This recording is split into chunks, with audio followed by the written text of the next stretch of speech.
बिस्मिल्लाहिर्रहमानिर्रहीम। अस्सलाम वालेकुम। वेलकम है आपका गुल फूड सीक्रेट में। कैसे हैं आप सब? आई होप सब अच्छे होंगे, सब भले चंगे होंगे। तो फ्रेंड्स, आज मैं आप लोगों के साथ शेयर करने जा रही हूँ चिकन स्टीम रोस्ट की रेसिपी। बहुत ही सिंपल तरीके से बहुत ही टेस्टी बनेगा। तो अगर आपको आज की चिकन स्टीम रोस्ट की रेसिपी पसंद है तो प्लीज़ मेरी वीडियो के नीचे लाइक का बटन क्लिक करें और मेरे चैनल को सब्सक्राइब करना मत भूलें। चिकन स्टीम रोस्ट बनाने के लिए यहाँ पे मैंने चिकन के पीसेस लिए हैं, जिनको मैंने वॉश करके अच्छे से डीप कट्स लगा लिए हैं, ताकि जब हम इसको मैरिनेट करके रखें तो मसाले का फ्लेवर जो है वो अंदर तक जाए। तो सबसे पहले हम चिकन की स्मेल को दूर करने के लिए इसको विनेगर लगा कर रख देंगे। तो यहाँ पे मैं 2 खाने के चम्मच इसके अंदर विनेगर ऐड करूँगी। अगर आपके पास विनेगर नहीं है, यानी कि सिरका नहीं है, तो आप लेमन जूस भी इसके अंदर डाल सकते हैं। उससे भी चिकन की स्मेल जो है वो ख़त्म हो जाती है। आधी चाय की चम्मच मैं इसके अंदर नमक डालूँगी। नमक और सिरका और थोड़ा-सा फूड कलर, 2 चुटकी मैंने यहाँ पे रेड फूड कलर लिया है। अगर आप नहीं यूज़ करना चाहते हैं तो आप इसको टोटली स्किप कर सकते हैं, इससे कोई फ़र्क नहीं पड़ेगा, आपका चिकन स्टीम रोस्ट वैसे ही बहुत टेस्टी बनेगा। तो अब मैं हाथों की मदद से इसको अच्छे से मिक्स कर देती हूँ, ताकि विनेगर, नमक और फूड कलर जो है वो तमाम पीसेस पे अच्छे से लग जाए। तो यहाँ पे इनको अच्छे से लगा लिया है, अब हम इसको 10 से 15 मिनट के लिए ऐसे ही छोड़ देते हैं। जब तक चिकन को हमने साइड पे रखा है तब तक हम मैरिनेशन का जो मसाला है वो तैयार कर लेते हैं। तो यहाँ भी मैं 4 खाने के चम्मच दही का यूज़ करूँगी। आपने पानी वाला दही नहीं लेना है, बिल्कुल थिक वाला दही लेना है।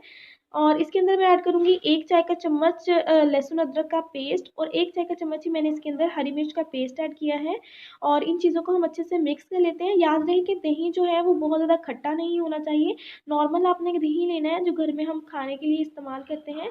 तो यहाँ पे ये अच्छे से मिक्स हो गया है। अब हम इसके अंदर मसाले ऐड करेंगे। मसालों में मैंने यहाँ पे चिकन रोस्टेड मसाला लिया है, ये हम 1 चाय का चम्मच ऐड करेंगे इसके अंदर फ्लेवर के लिए। इससे हमारे चिकन स्टीम रोस्ट में बहुत अच्छा फ्लेवर आएगा। लेकिन अगर आपके पास नहीं है तो आप जो दूसरे मसाला जाते हैं उनकी क्वांटिटी जो है वो डबल कर दें, तो हमारा चिकन स्टीम रोस्ट बहुत अच्छा बनेगा। 1 चाय का चम्मच मैंने इसके अंदर लाल मिर्च का पाउडर ऐड किया है। चौथाई चाय का चम्मच मैं इसके अंदर हल्दी पाउडर ऐड करूँगी। हल्दी पाउडर ऐड करने के बाद हम इसके अंदर ऐड करेंगे 1 चाय का चम्मच पिसा हुआ गरम मसाला, यानी कि गरम मसाला पाउडर। 1 चाय का चम्मच इसके अंदर चला जाएगा धनिया पाउडर, और 1 चाय का चम्मच इसके अंदर चला जाएगा भुना हुआ कुटा हुआ ज़ीरा। आप कुटे हुए ज़ीरे की बजाय यहाँ पे ज़ीरा पाउडर का यूज़ भी कर सकते हैं। तो अब हम इसके अंदर ऐड करेंगे 1 चाय का चम्मच नमक। नमक आप एहतियात के साथ इस्तेमाल करें। याद रहे कि हमने नमक जो है वो पहले चिकन को भी लगा के रखा है, तो चेक कर लें नमक। और अगर आपको नमक कम लगे तो नमक और ऐड कर लें।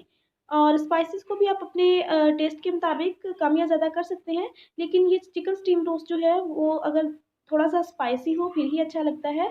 तो यहाँ पे ये अच्छे से मिक्स हो गया है।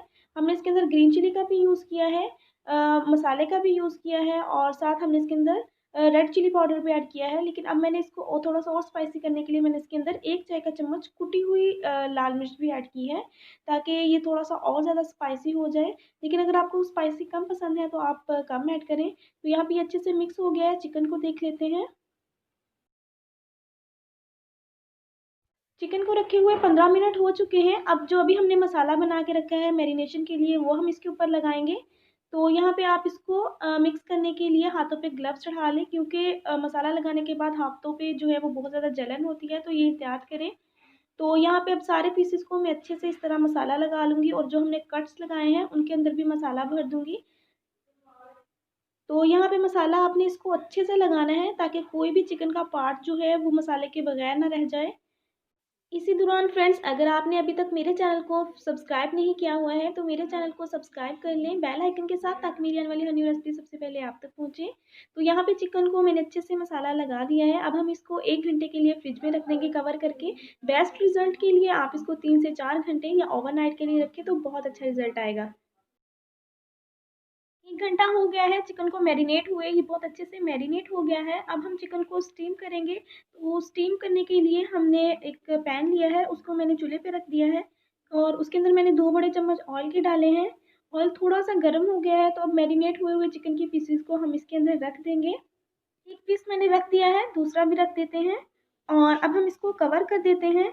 तो आपने ख़्याल रखना है इस बात का कि आपने इसको अच्छे से कवर करना है, बिल्कुल भी इसकी स्टीम जो है वो बाहर नहीं निकलनी चाहिए।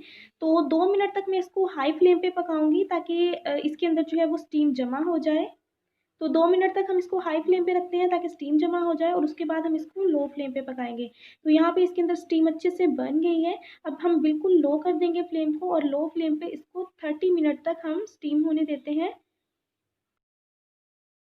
30 मिनट हो चुके हैं इसको एक साइड से स्टीम होते हुए, और ये बहुत अच्छे से स्टीम हो गया है एक साइड से। अब हम इसकी साइड को चेंज कर देते हैं। तो आप देख रहे हैं कि गोश्त जो है वो बहुत अच्छे से गल रहा है। गोश्त के गलने की यही पहचान है कि वो हड्डियों से अलग होना शुरू हो जाता है। तो यहाँ पे अब हम इसको दोबारा से कवर कर देंगे और 2 मिनट तक हाई फ्लेम में इसके अंदर स्टीम बनने देंगे, और उसके बाद दोबारा से हम 30 मिनट पे लो फ्लेम पे इसको पकाएंगे। तो यहाँ पे स्टीम बन गई है, फ्लेम को बिल्कुल लो कर देते हैं और लो फ्लेम पे इसको 30 मिनट तक पकाते हैं। 30 मिनट हो चुके हैं, दूसरी साइड से भी चिकन अच्छे से स्टीम रोस्ट हो गया है। इनको अब हम प्लेट में निकाल लेते हैं, और जो बाकी चिकन के पीसेस हैं उनको भी हम इसी तरह स्टीम रोस्ट कर लेंगे। तो इनको प्लेट में निकाल लेते हैं, और फाइनल लुक में मैं आपको दिखाती हूँ कि फाइनल में ये कैसे दिखते हैं। तैयार है मज़ेदार सा चिकन स्टीम रोस्ट, बहुत ही टेस्टी, बहुत ही जूसी, बहुत ही यमी बना है। आप भी इस रेसिपी को अपने घर में ट्राई करें। ट्राई करने के बाद अगर पसंद आए तो प्लीज़ मेरी वीडियो के नीचे लाइक का बटन क्लिक करें, मेरे चैनल को सब्सक्राइब करें बेल आइकन के साथ, ताकि आने वाली हर न्यू रेसिपी सबसे पहले आप तक पहुँचे। इस रेसिपी को अपनी फैमिली और फ्रेंड्स के साथ शेयर करें, और इसके अलावा अगर आपने मुझे अभी तक इंस्टाग्राम पर फॉलो नहीं किया हुआ है तो मुझे इंस्टाग्राम पर फॉलो करें। इंस्टाग्राम का लिंक मैंने डिस्क्रिप्शन में दिया है। नेक्स्ट रेसिपी तक के लिए मैं आपसे इजाज़त चाहूँगी। मुझे भी अपनी दुआ में याद रखिएगा। खुदा निगहबान। अल्लाह हाफिज़।